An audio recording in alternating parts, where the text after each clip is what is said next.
سلامونه نیکی هیلو پیرزوینی الله دې وکړي چې روغ جوړ صحتمند اوسئ. نن راځو په دې باندې خبرې کوو چې اهداف څنګه لاسته راوړو. په دې باندې خو موږ او تاسو ټول پوهیږو چې که چېرته موږ غواړو چې یو هدف لاسته راوړو نو واضح خبره ده چې اول هغه هدف یا ګول باید معلوم شي. د هغې نه وروسته هغه ګول ته یو پلان جوړ شي. د هغې نه وروسته په هغه پلان باندې اکشن واخیستل شي، عمل پرې وشي تر څو نتیجې ته ورسېږو. همدا مهمې برخې دي، خو له دې پورته به غږیږو، بس داسې موضوعاتو باندې به غږیږو چې هغه تاسو 100% خپل هدف ته رسولی شي. موږ او تاسو چې خبرې کوو د 300 د رول څخه به سټارټ اخلو، د 300 د قانون څخه. نو راځئ چې سټارټ واخلو چې د 300 قانون څنګه دی او څنګه موږ سره په ګول اچیوینګ کې مرسته کولی شي. اول 100% کلیرټي، 100% وضاحت. کله چې یو هدف لرئ په یاد ولرئ چې که چېرته ستاسو هدف تاسو ته 100% معلوم ونه اوسیږي، تاسو هغه هدف لاسته نشئ راوړلی. د مثال په ډول نامعلومه هدف څه شی دی؟ وزن کمول. معلوم هدف څه شی دی؟ معلوم بیا دا دی چې په دغه راتلونکو 20 ورځو کې زه باید هره ورځ جیم ته لاړ شم، په جیم کې 1.5 ساعت تمرین وکړم او په راتلونکو 20 ورځو کې زه باید 10 کیلو وزن کم کړم او په دې کې هیڅ تنبلي باید ونه کړم او خپل پلان باندې په مقاومه ډول کار وکړم. دا اوس 100% کلیرټي څرګندوي. کله چې ګول لاسته راوړئ چې کلیرټي ونه لرئ، هدف لاسته نشئ راوړلی. کله مو چې هدف معلوم کو، که چېرته هدف مو ډېر لوی و نو بریک اټ ډاون، په وړوکو برخو یې تقسیم کړئ، وړې وړې برخې ترې جوړې کړئ، هغه ګول وړوکی کړئ. لکه مثال په ډول باندې که چېرته وغواړئ چې تاسو یو کتاب ولیکئ، هغه کتاب معمولا په یو ورځ کې نه لیکل کېږي. که تاسو یو داسې کتاب لیکئ چې هغه واقعا کیفیت ولري، شهرت پیدا کړي او داسې محتویات ولري چې هغه واقعا د مطالعې وړ وي، نو هغه به ته په برخو ویشي، څپرکو باندې به ویشي، هغې ته به هره ورځ کار کوي، هغه ورځو باندې به یې تقسیموي، پلان به ورته نیسي 1 کال، 1.5 کال، 2 کاله، هغې نه وروسته به هغه د کتاب لیکلو ګول ته رسېږي. نیکسټ 100% بلیف، 100% په ځان باندې باور ولرئ. کله چې یو هدف غواړئ چې لاسته راوړئ، په ځان باندې 100% باور ولرئ. باور اولینه سرچینه یا منبع د یو هدف د لاسته راوړلو ده.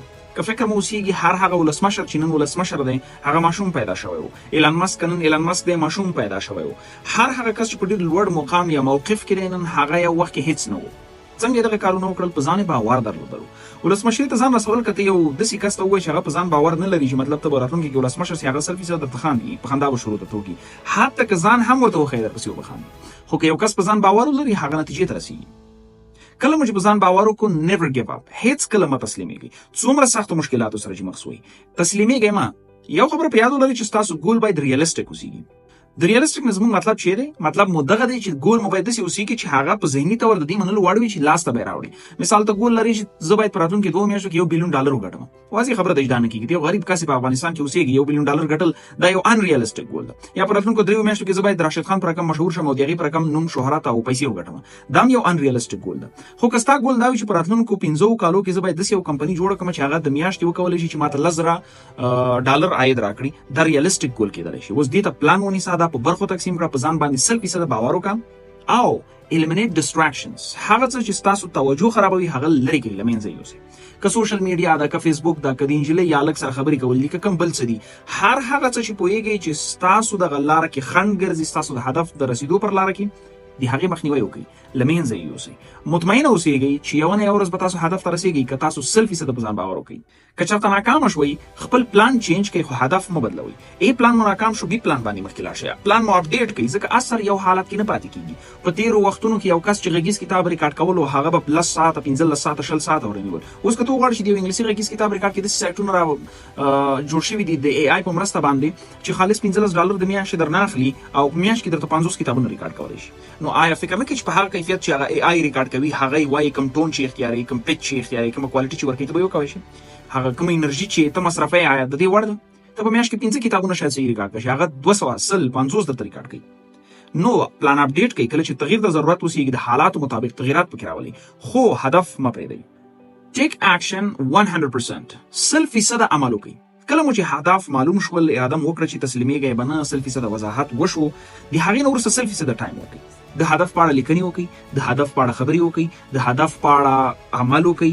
هر هغه کار چې کوئ په ذهن کې همدغه ګول وساتئ، همدغه هدف وساتئ. په دې شعور اوسیږئ چې د ژوند له هر اړخ سره تاسو وصل کړئ. په هر اړخ کې همغه ګول تاسو په ذهني طور ویژوالایز کوئ، ایماجن کوئ، په فاینل رزلټ کې به تاسو دغه ګول لاسته راوړئ. د دې نه سالډ پلان تاسو هیڅکله لاسته نشئ راوړلی چې یو ګول څنګه لاسته راوړئ. دا یو بهترین پلان ده. ما که غواړئ چې لا مخکې پوه شئ په دغه موضوعاتو باندې، لا ډیپلی ګول سیټینګ، ګول اچیوینګ، پلانینګ، بریکینګ ډاون، سمارټ ګولز، دغه شیان باندې پوه شئ، نو کتابونه سټډي کړئ. د براین ټریسي کتاب د ګولز په نوم هغه سټډي کړئ. اټومیک هابټس سټډي کړئ. بعضې اپلیکیشنونه پیدا کړئ، د اے آی نه کومک واخلئ، چاټ جی پي ټي نه پوښتنې وکړئ چې څنګه یو ګول لاسته راوړو، نو تاسو به هدف ته رسیږئ. بالکل به رسیږئ، خو چې اکشن پرې واخلئ. په یاد ولرئ دنیا کې 99% خلک ټاپ نظریات لري، یوازې 1% خلک عمل کوي. چا چې عمل کړی هغوی میدان ګټلی.